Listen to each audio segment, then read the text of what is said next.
Ito yung blueberry namin. Bagong bili ko yan. Maliit na puno. Ito yung malaki na namungan ang dami. Nung bagong dating kami, pinutol ni nanay. Akala niya pangit daw na puno. Blueberry pala. So ayan. Blueberry din yan. Malaki na yan ang binili ko. Kaya pag nagdahon yan, maganda yan. Ito yung dalawang blueberry na binili ko nung maliit pa. Abutin ko ng 10 taon. Bago lumaki. Ang lit-lit. Parang ano, parang tungaw. Malaki panting-ting. Ayan. Buti nga nung pumunta kami ni Kit noon sa isang store, may nakita akong malaking puno. Ito naman yung aming persimmon. Persimmon. Persimmon. Yun yung Persimmon. favorite ko ito. Dalawa yan. Ito yung isa. Ang dami namin tinanim na puno ng nakarang summer eh. Bibili pa uli ako. Ay na, wala na yung tag. Ay, ayan. Persimmon din siya. Hindi ko tinanggal yung tag eh. Ay na.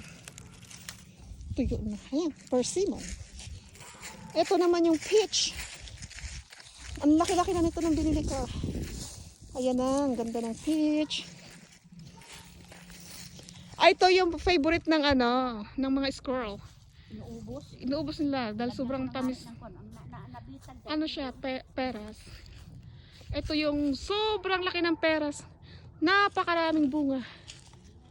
And ayun ang aming apple tree na nag-viral. Diyan ako naka 10,000 na followers.